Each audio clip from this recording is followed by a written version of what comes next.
organism part 1.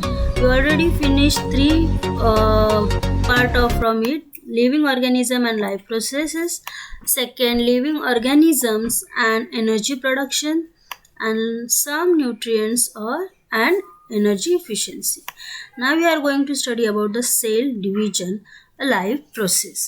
So cell division is one of the very important properties of the cell and living organisms. Due to this property, only a few organisms is formed from existing one. A multicellular organism grows up and emaciated body can be restored. So here there are two type of cell division as mitosis and meiosis. Mitosis occur in somatic cells and stem cell. Last year we have studied about it of the cell body, whereas meiosis occurs in germ cell. Before study of cell division, we should know the structural organization of cell that we have studied earlier. So each cell has a nucleus beside other cell organelles are also present. Let us study the cell division with the help of this information.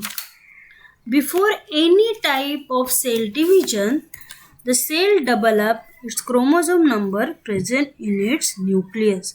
That is, if chromosome number is 2n, it is developed to 4n. Okay.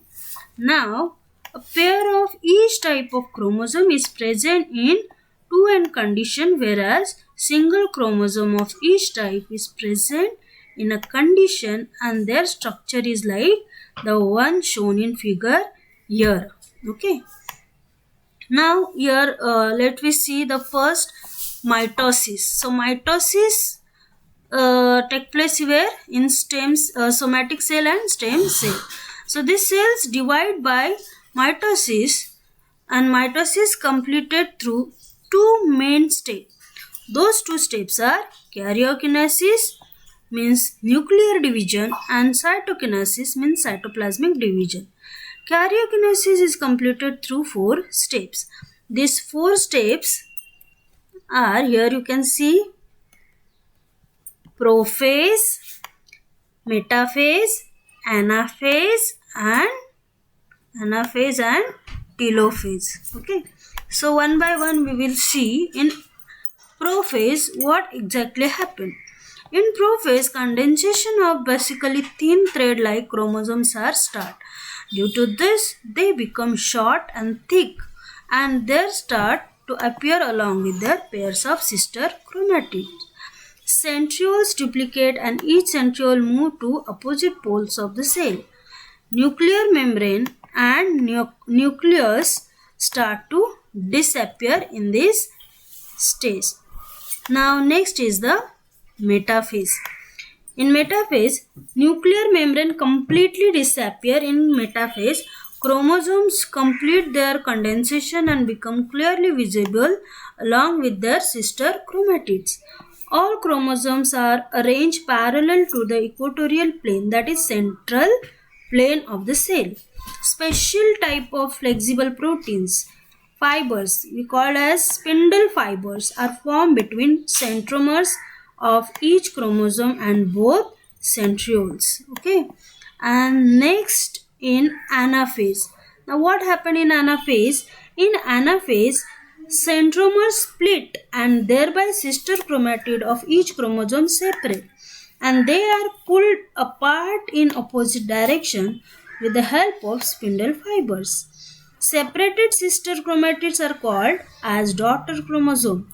Chromosomes being pulled appear like a bunch of banana. You can see like bunch of banana here. In this way, each set chromosomes reach at two opposite poles of the cell. Now, in this last stage is the telophase. The chromosome which have reached at opposite poles of the cell now start to decondense, due to which they again become thread-like thin and invisible nuclear membrane is formed around each set of chromosome reach at poles. Thus, two daughter nucleus are formed in a cell. Nucleus also appear in each daughter nucleus and spindle fiber completely disappear. In this way, karyokinesis completed and cytokinesis being. The cytoplasm divides by cytokinesis and two new cells are formed. You can see here two new cells are formed, which are called as daughter cell.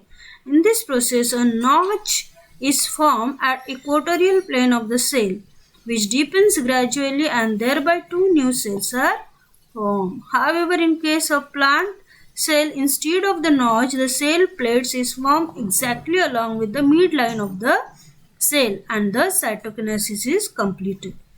So, mitosis is essential for growth of body.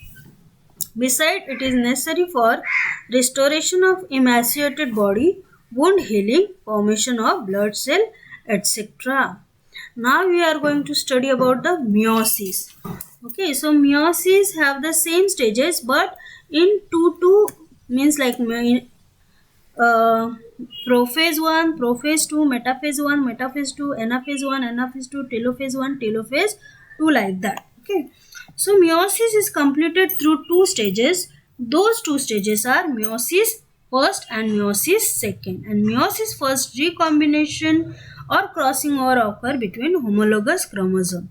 And thereafter those homologous chromosomes, not a sister chromatid, they are not a sister chromatid, okay, are divided into two groups and thus two haploid cells are formed in this process. Okay. Meiosis second, just like a mitosis. In this stage, the two haploid daughter cells formed in meiosis 1 undergo division by separation of recombined sister chromatid and four haploid daughter cells are formed. Process of gametes production and spore formation occurs by meiosis. In this type of cell division, four haploid or n-number daughter cell are formed from a diploid 2n cell. Okay, 2n means double. During this cell division, crossing over occur between the homologous chromosome and thereby genetic recombination occurs. Due to this, all the four daughter cells are genetically different from parent cell and form each other too. And this cell division we can observe in the onion peel. In practical we will study in when school will start. Okay, so thank you here. If you have any doubt, you can ask me personally. Thank you.